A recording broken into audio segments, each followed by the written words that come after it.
அனைவருக்கும் வணக்கம். JM என்ட்ரன்ஸுக்கு அன்புடன் வரவேற்கிறோம். ஆடி மாதத்துலதான் அம்மனுக்குன்னு பல விசேஷங்கள் கொண்டாடுவோம்.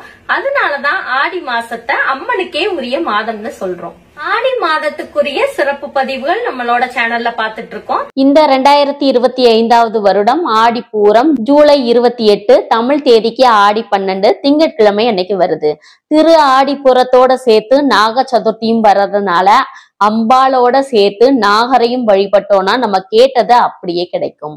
ஆடிப்பூரம் அன்னைக்கு அம்பாளுக்கு வளைகாப்பு செஞ்சு நம்ம வழிபாடு செஞ்சோம்னா குழந்தை வரத்துக்காக வேண்டிட்டு இருக்கவங்களுக்கு கட்டாயம் அடுத்து வரக்கூடிய ஆடிப்புறத்துக்குள்ளேயே உங்கள் கையில அழகான குழந்தை தவழும். திருமண தடை இருக்கிறவங்க ஆடிப்புறத்து அன்னைக்கு மனதார வேண்டிக்கிட்டு அம்பாளை வழிபாடு செஞ்சு அம்பாளுக்கு வளைகாப்பு போட்ட வளையலை நம்ம அணிஞ்சுக்கிட்டோம்னா அடுத்து வரக்கூடிய ஆடிப்புறத்துக்குள்ளேயே உங்களுக்கு திருமண பாக்கியம் சீக்கிரம் கிடைக்கும். பூரம் நட்சத்திரம் ஜூலை 27ஆம் தேதி மாலை 6:55 மணிக்கு ஆரம்பிச்சு அடுத்த நாளான ஜூலை 28ஆம் தேதி இரவு 8 மணி வரை இருக்கு.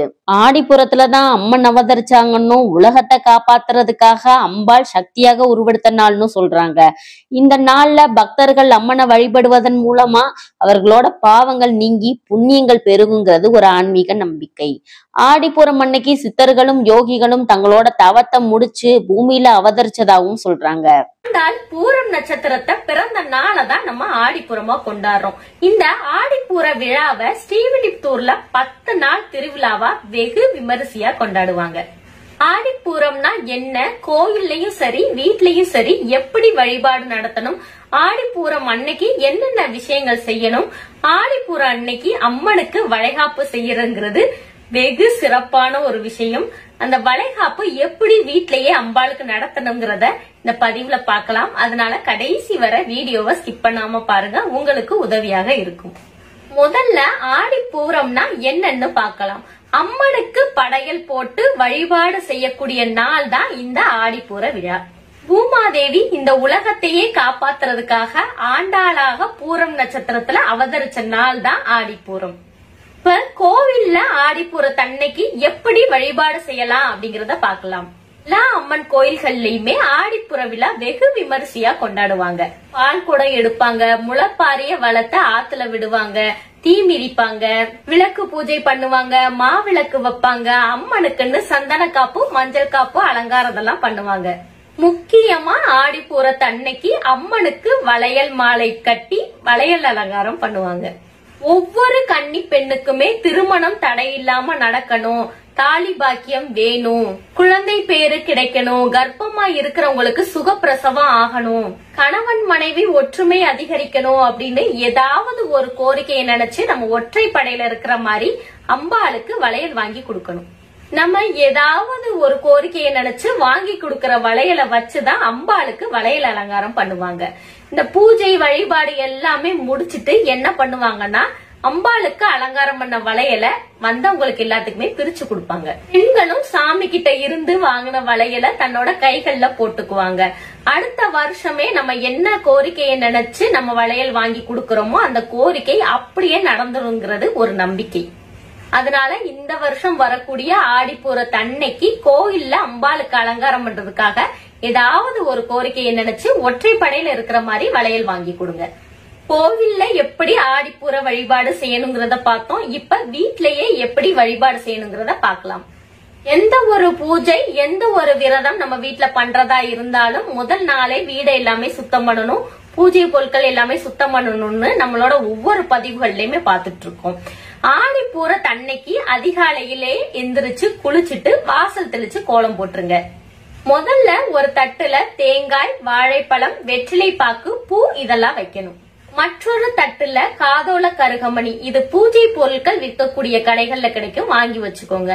காதோல கருகமணி, கண்ணாடி வளையல், முகம் பார்க்கும் கண்ணாடி, மஞ்சள், குங்குமம், மஞ்சள் கிழங்கு, மஞ்சள் கயறு, சீப்பு இதெல்லாம் வாங்கி வச்சுக்கோங்க.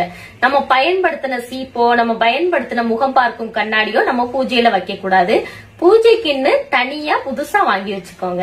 மற்றொரு தட்டுல கருப்பு திராட்சை தவிர உங்களுக்கு என்ன பழங்கள் கிடைக்குதோ அதை வாங்கி வச்சுக்கோங்க. மற்றொரு தட்டுல கருப்பு கலர் இல்லாத 5 ப்ளவுஸ் பீட்டா வாங்கி வச்சுக்கோங்க. அந்த 5 ப்ளவுஸ் பீட்டுக்குமே தனித்தனியா மஞ்சள் கிழங்கு, மஞ்சள், குங்குமம், மஞ்சள் கயறு, கொஞ்சம் உதிரி பூக்கள், வெற்றிலை பாக்கு இதெல்லாம் செட்டா இருக்கிற மாதிரி தனியா வாங்கி வச்சுக்கோங்க. மொத்தம் பிளவுஸ் பீட்டோட சேர்த்து 5 செட்டு இருக்கிற மாதிரி பாத்துக்கோங்க. குத்து விளக்கு 2 எடுத்துக்கோங்க. 2 குத்து விளக்குகளுக்குமே மஞ்சள், குங்குமம், பூவெல்லாம் வச்சு அலங்காரம் பண்ணுங்க.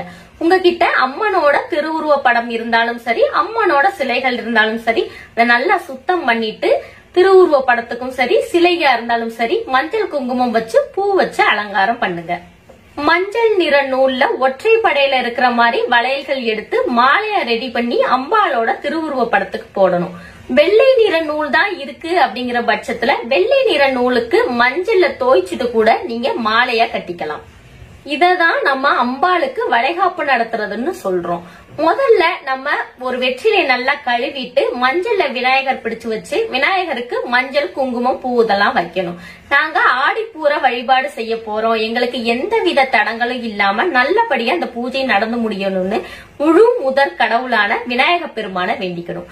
அடுத்ததா பித்தளை செம்போ, தாமிர செம்போ, எவர் சில்வர் செம்பு தவிர உங்ககிட்ட இருக்கக்கூடிய செம்பு எடுத்துக்கோங்க. செம்ப நல்லா சுத்தம் பண்ணிட்டு செம்பு நிறைய நல்ல தண்ணீர் நிரப்பணும். நெரசெம்பு தண்ணிக்கு மஞ்சள், குங்குமம், பூ இதெல்லாம் வைக்கணும். நெரசெம்பு தண்ணிய தான் நம்ம குலதெய்வமா நினைச்சுக்கணும். குலதெய்வத்துக்கிட்டையும் நம்ம மனசார வேண்டிக்கணும். நாங்க ஆடிப்பூர வழிபாடு செய்ய போறோம், எந்தவித தடங்களும் இல்லாம நீதான் நல்லபடியா முடிச்சு கொடுக்கணும்னு வேண்டிக்கணும். அம்பாளோட 108 போற்றிகள் உச்சரிச்சுக்கிட்டே நீங்க 108 தடவை குங்கும அர்ச்சனைகள் பண்ணணும், பூ அர்ச்சனைகள் பண்ணணும். வழிபாடு செய்யும் போது அம்மனுக்கு என்னென்ன நெய்வேத்தியங்கள் பண்ணலாங்கிறத பார்க்கலாம். சர்க்கரை பொங்கல் பண்ணலாம், பால் பாயாசம் பண்ணலாம். உங்களால என்ன இனிப்பு வகைகள் பண்ண முடியுதோ அதை நீங்க பண்ணிக்கோங்க.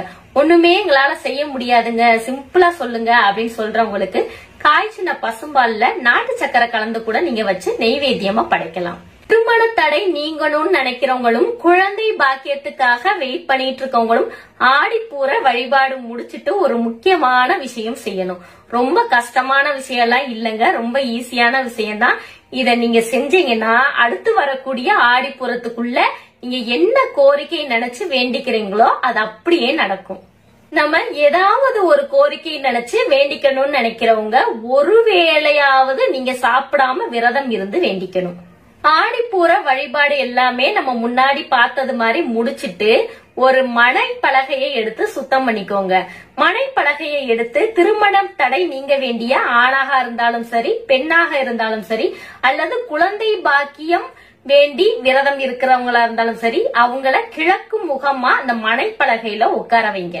கர்ப்பமாக இருக்கக்கூடிய கர்ப்பஸ்திரிக்கு சுகப்பிரசவம் நல்லபடியா ஆகணும் அப்படின்னும் இந்த மனைப்பலகையில உட்கார வச்சு இந்த முறையை செய்யலாம். சம்பந்தப்பட்டவங்களை மனைப்பலகையில கிழக்கு முகமா உட்கார வச்சு அவங்க கன்னம், நெற்றி, கைகள்லாம் மஞ்சள், குங்குமம் வைக்கணும்.